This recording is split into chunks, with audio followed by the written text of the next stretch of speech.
Assalamualaikum warahmatullahi wabarakatuh. Waalaikumsalam warahmatullahi wabarakatuh. Izin bertanya, Habib. Masalah sholat, Habib ya, masalah jamak dan qasar. Bagaimana cara sholat orang yang dalam perjalanan di pesawat? Contoh, dia berangkatnya habis asar, baru mendarat setelah paginya, Beb, gitu kan ya. Artinya ada 3 sholat yang terlewat, maghrib, isya, subuh itu dia di pesawat. Jadi apakah dia sholat di pesawat, gitu kan ya, sholat dengan cara duduk atau gimana, Beb? Terima kasih. Assalamualaikum warahmatullahi wabarakatuh. Waalaikumsalam warahmatullahi wabarakatuh. Ada 3 waktu sholat yang kita kondisinya berada di pesawat. Kita berangkat ba'da asar, mendarat pagi jam 9 atau jam 10, berarti maghrib, isya, subuh di pesawat. Contoh ketika umroh ya, ketika umroh dari Jakarta ke Jeddah, ke Arab, Jeddah ataupun Madinah 9 jam 25 menit di pesawat itu, dari mulai take off sampai landing itu 9 jam 25 menit. Ada 3 waktu sholat, contoh maghrib, isya, subuh yang ada di pesawat. Bagaimana pelaksanaannya? Sholat lihurmatil wakti namanya, di jok pesawat. Sholat aja sebisanya, walaupun ruku dan sujudnya tidak sempurna seperti sholat biasa, niat saja, niat sholat itu dinamakan sebagai sholat lihurmatil wakti oleh para ulama Syafi'iyah.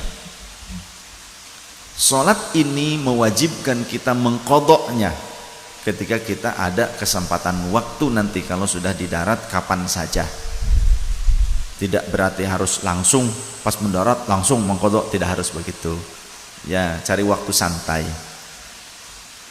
Jadi 3 waktu sholat itu di setiap waktu sholat tetap dilaksanakan dan jangan dijamak. Di pesawat sholat lihurmatil waktu masa dijamak? Sudah lihurmatil waktu dijamak pula gitu.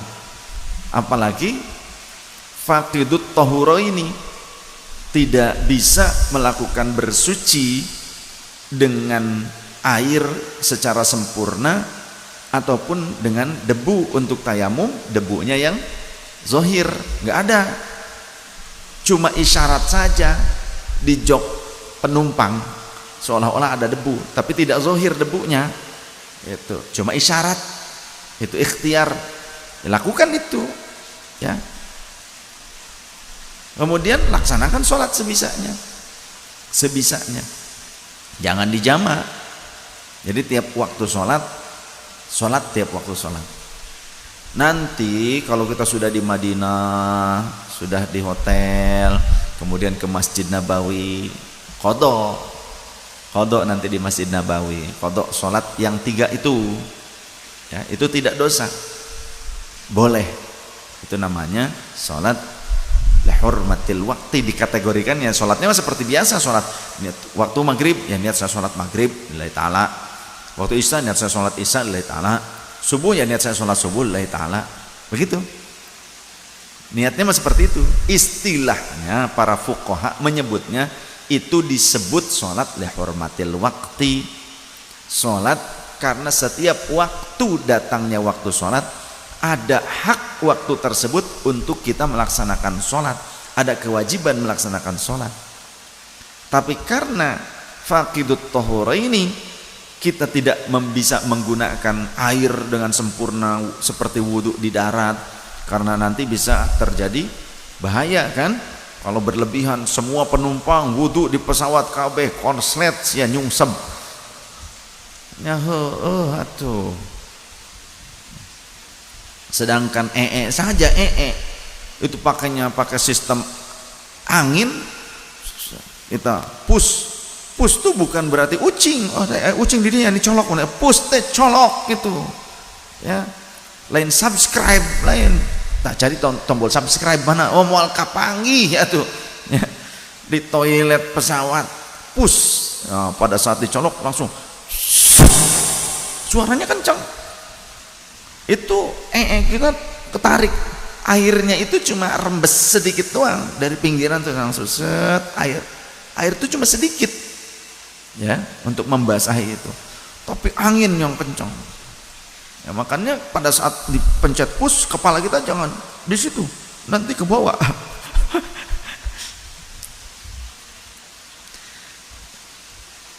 Coba kalau orang semuanya sepesawat, sekian ratus orang, wudu kabeh di ketinggian sekian, air bisa kemana-mana. Sedangkan di toilet itu bagian bawahnya saja harus kering, bagian lantainya. Air tuh palingnya cipratan-cipratan sedikit, nggak berarti bisa mandi, bisa pipis di bawah. Tapi dasar kadang orang kita nih, kadang suka ada yang biasa jongkok pipis di bawah di lantai, nggak ada pembuangannya. Atuh bararau hangsur ya, bawa botol air minum, bukannya di klosetnya, ada yang di bawah, pas masuk astagfirullah wa billahi Gusti ceng teh, nggak jadi, tidak mood lagi ya, nggak mood ngelihatnya juga, boro-boro pipis rek asupna ya koski amatan. Itu dasar katro, itu namanya deso. Aduh, apalagi pesawatnya pesawat non Indonesia, Qatar Airlines ya.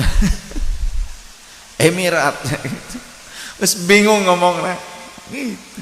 Paling bisa water chicken, water chicken, eta unggul bisa nah. Ya. Jadi laksanakan saja sholat seperti itu, namanya lihurmatil wakti. Apalagi ketika tidak menghadap ke arah kiblat, pulang umroh, tetap niatnya mustaqbilal kiblati, walaupun kenyataannya mustaqbilal Borobudur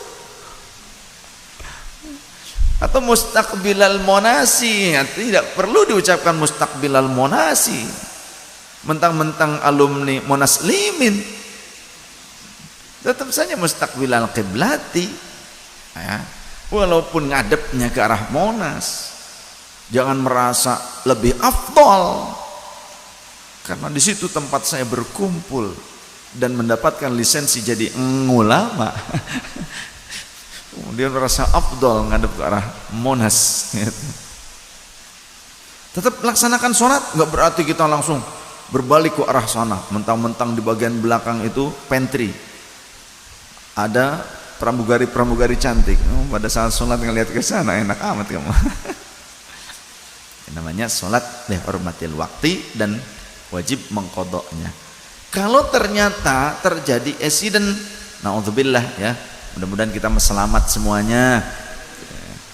Andaikan orang-orang tersebut terjadi accident, orang yang melaksanakan sholat lihurmatil wakti, kalaupun tidak ada yang mengkodokkan dari keluarganya, itu tidak ada yang mengkodokkan sholatnya, itu tidak ada yang memfidyahi sholatnya, itu sholat itu dibebaskan oleh Allah Ta'ala, dihindarkan daripada keburukan-keburukan hisab, karena dia sudah berupaya memenuhi sholat pada waktunya, dan niat nanti akan mengkodoknya, azam nanti akan mengkodoknya.